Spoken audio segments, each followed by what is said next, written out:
I'm personally very excited about having this extremely valuable treatment strategy of PARP inhibition available for our patients, not only at my institutions, but hopefully very soon worldwide.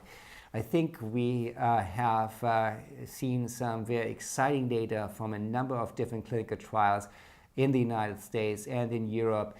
The FDA has embraced PARP inhibition in, I think, a unprecedented way, granting approval for these PARP inhibitors much faster than we have seen this before.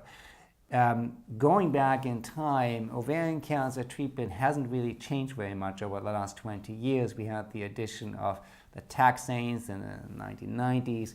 We included drugs like Doxil and topotecan at some point, but there hasn't really been a meaningful drug approved for ovarian cancer till we had bevacizumab and also now PARP inhibitor. So in that sense, I think we will see more exciting data out of PARP inhibition. We need to understand much more about the molecular predictors to response. We need to identify those patients that truly benefit from PARP inhibition.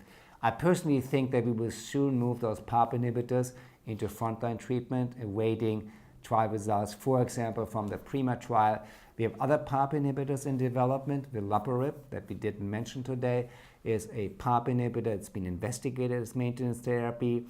It's been now investigated in first-line treatment.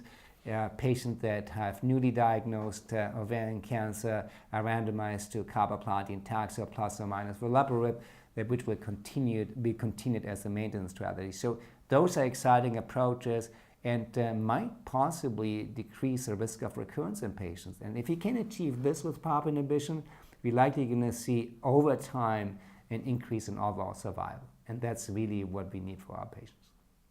So this is a very exciting time for managing our patients with ovarian cancer. We finally have some new options, and these have been quite exciting and a long time coming. And in fact, we almost lost the development of PARP inhibitors early on, and I'm very glad that the science persevered and has led to now 3 drugs to be able to be used for our patients with ovarian cancer.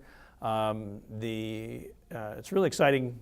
They have good single-agent activity, good tolerability, and then hopefully we can start to think about how best to and when to treat these patients. A lot of what we've talked about is opinion-based at this point. We hope to put more science behind that as we move forward, and then really understanding, maybe who is the best patient to do PARP inhibitor even after first-line therapy. Those trials will be coming out here in the near future to really understand if our germline BRCA patients really would benefit from PARP really at the onset, and whether that may actually hopefully lead to more people actually cured from this disease.